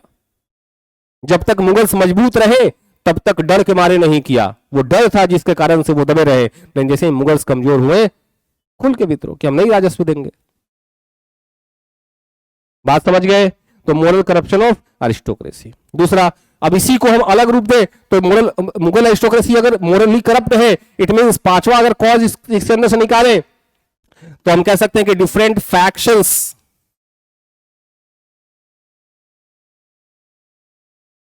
और ग्रुप्स इन मुगल कोर्ट्स, और सारे ग्रुप्स आपस में लड़ रहे हैं।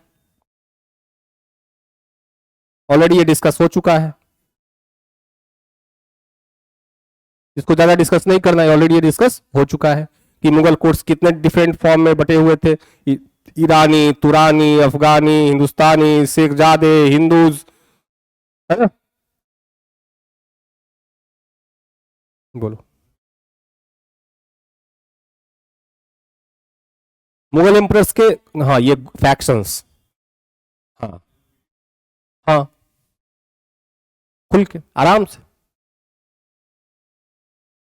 मराठा के साथ भी वही हुआ ना, चार भाई हैं साथ में, देखोगे चार भाई साथ में, अगर चारों भाइयों को इक्वल ट्रीटमेंट करता है उनका बाप, तो चारों भाइयों में भाई बंधी रहती है। एक तीन भाइयों के साथ अच्छा ट्रीटमेंट हो रहा है, एक भाई के साथ थोड़ा सा सौतेला व्यवहार हो रहा है, बाहर वाला तोड़ देगा उसको, तोड़ देगा उसको।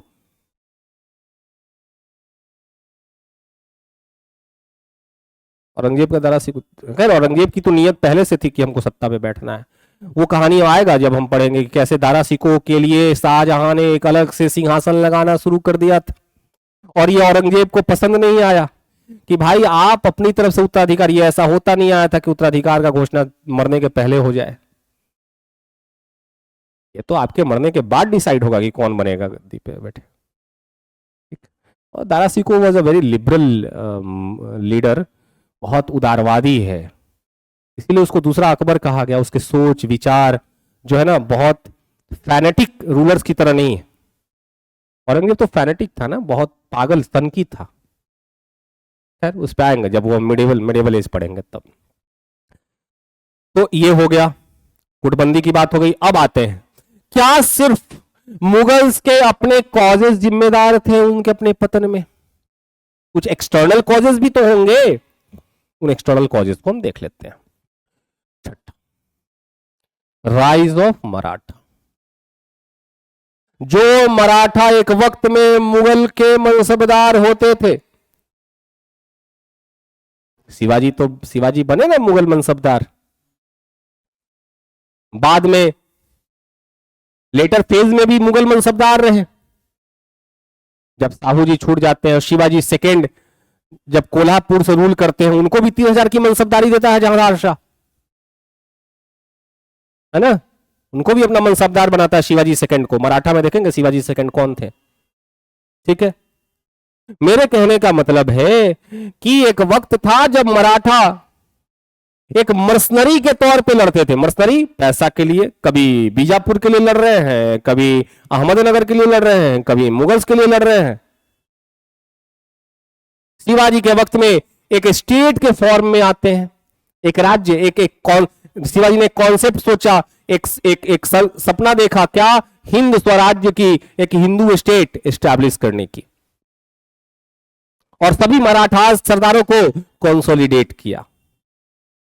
जितने भी मराठा सरदार हैं उनको कंसोलिडेट किया, इकट्ठा किया, एक साथ मुगलों के खिलाफ लड़ाई लड़ी। औरंगजेब जब तक जिंदा थे औरंगजेब के खिलाफ लड़ते रहे।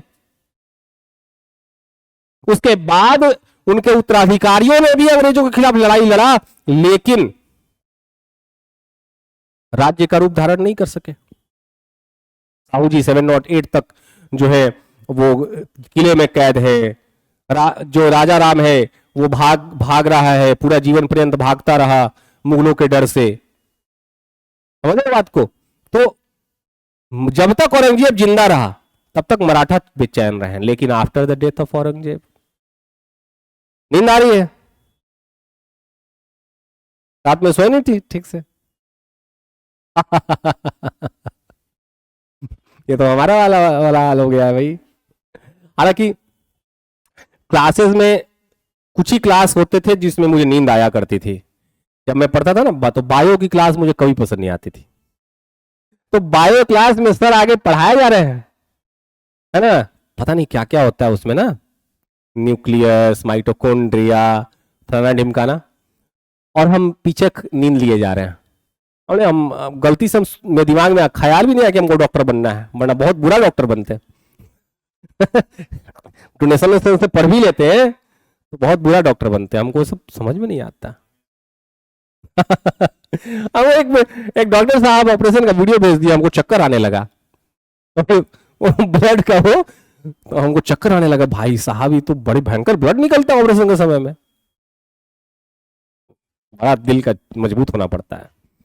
ठीक है, तो राइज ऑफ मराठा, तो एक तरफ जहां मुगलों का पतन हो रहा था जिस रेशियो से, उतनी ही तेजी से मराठा इतने मजबूत हो गए कि कल एग्जाम्पल में देखा था कि बाजीराव फर्स्ट ने दिल्ली पर सिर्फ 500 सोल्जर्स के साथ अटैक किया और अपनी बातें मनवा के चले गए। मराठा इतने मजबूत हो गए हैं कि जिस मालवा पे मुगल्स का कंट्रोल रहा, बुंदेलखंड पे मुगल्स का कंट्रोल रहा, वो कंट्रोल छीन लिया मराठा ने, बाजीराव फर्स्ट ने। वहीं पे तो बाजीराव मस्तानी मिली थी मालवा पे अधिकार करने के दौरान। ठीक है ना? तो मराठा का इवोल्यूशन एक वक्त में कहा जाने लगा, before the battle of battle of Panipat, third battle of Panipat, battle of Panipat के जस्ट पहले तक ये कहा जाता था कि मुगल के रिप्लेसमेंट कौन है? मराठा है। अगला भारत पे अगर कोई राज करेगा तो मराठा राज करेंगे।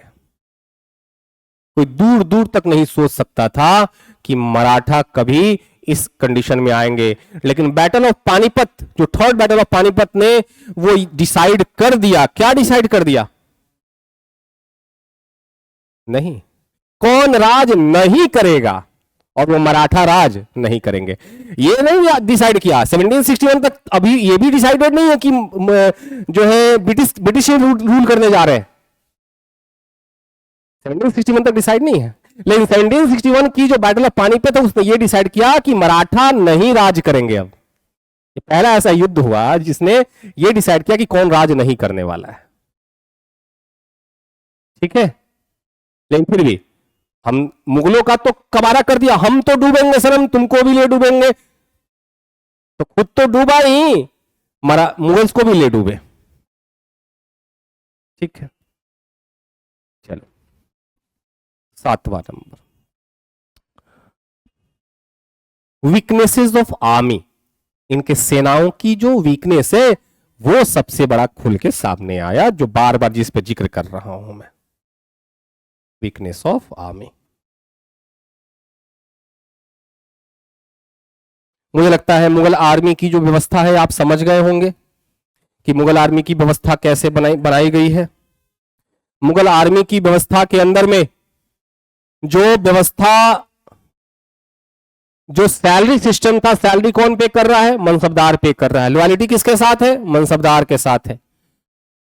एम्परर के साथ जो आर्मी है वो उतनी ही आर्मी है जितना उनके फोर्ट की रक्षा कर पाए, उनकी रक्षा कर पाए।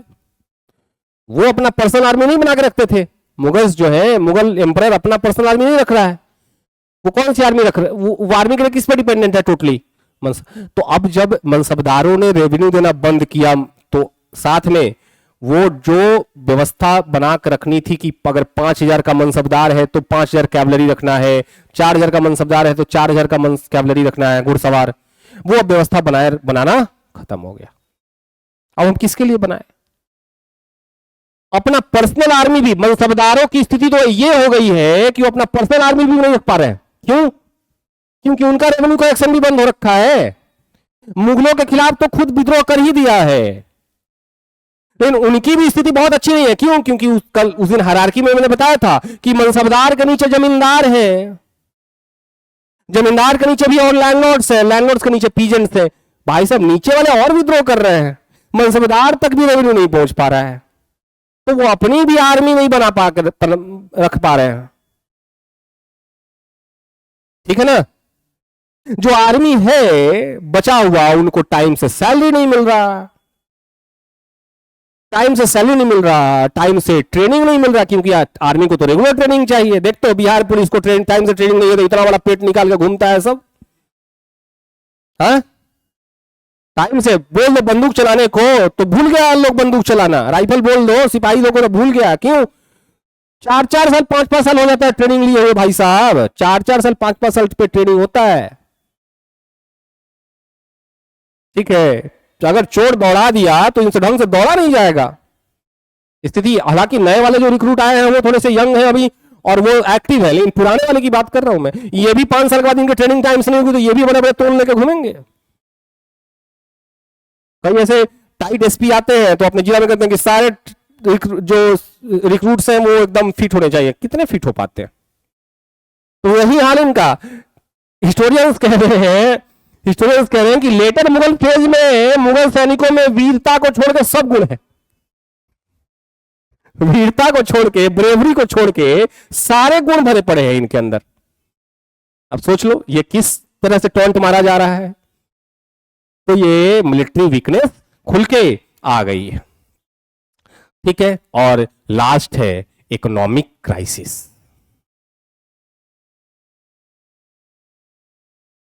इकोनॉमिक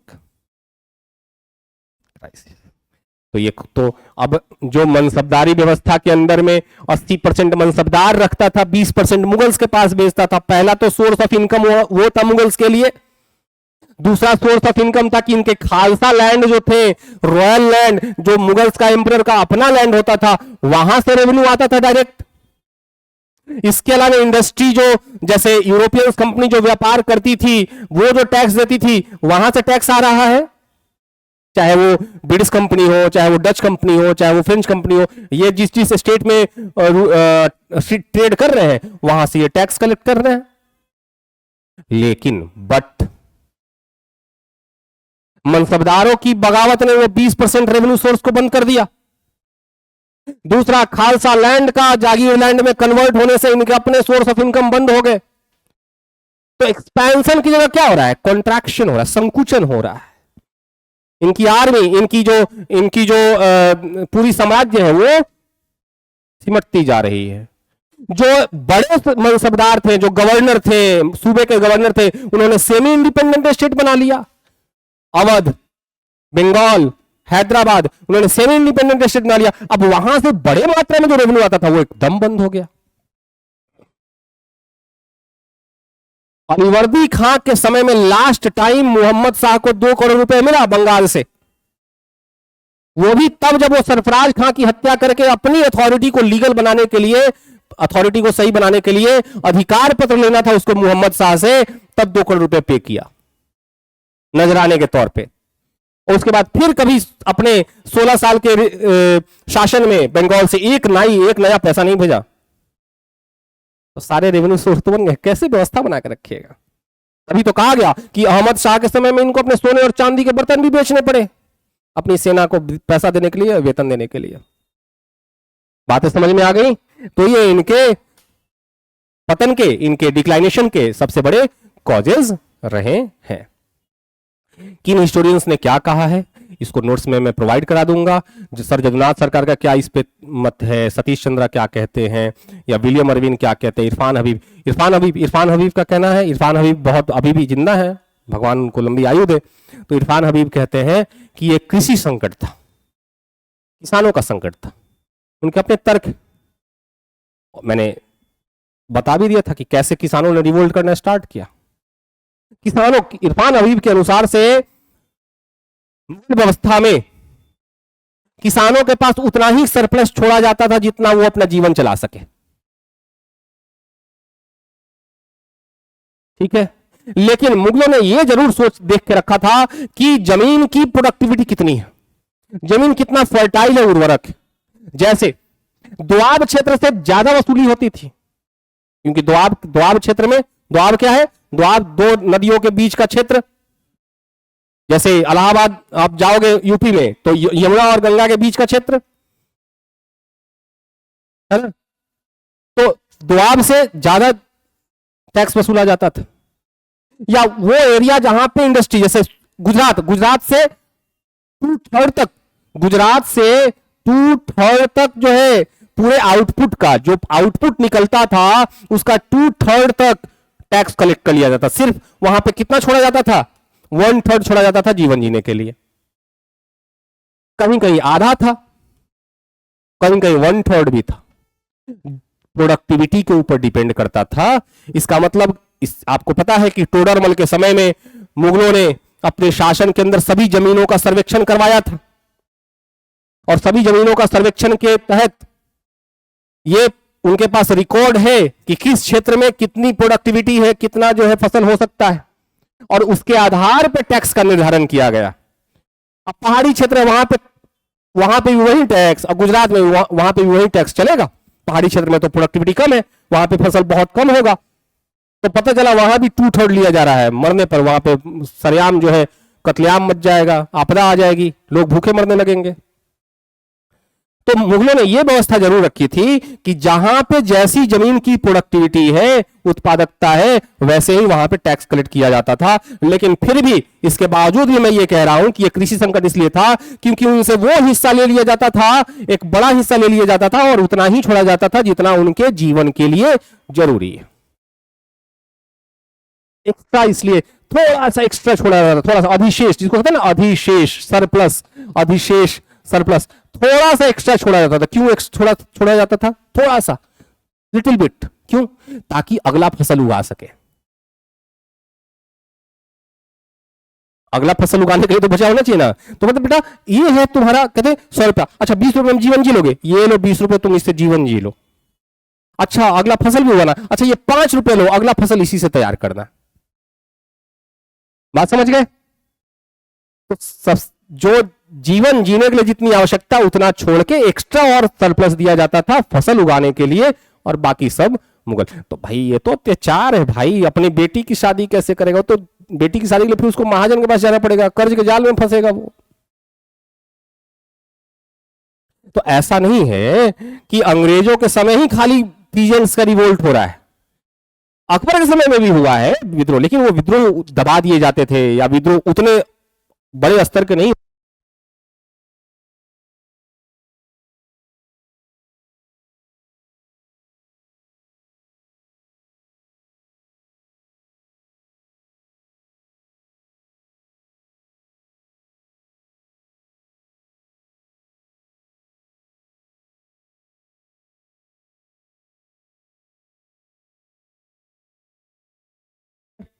ठीक है, शाहजहां के कहा जाता है कि ताजमहल जब शाहजहां बनवा रहे थे उस समय अकाल आया था, लाखों लोग मारे जा रहे थे, और उसमें भी वो ताजमहल बनवाया जा रहा था। तो ये कोई नई व्यवस्था, कोई नई चीज नहीं थी औरंगजेब के, मतलब मुगलों के व्यवस्था में। लेकिन उस समय शक्तिशाली थे बादशाह, तो मामले दबा दिए जाते थे। बादशाह कमजोर हो गए तो मामले खुल के बाहर आ गए। ठीक है, ये पूरा चैप्टर समझ में आया? ठीक है, अगला चैप्टर हम लोग कल स्टार्ट करेंगे।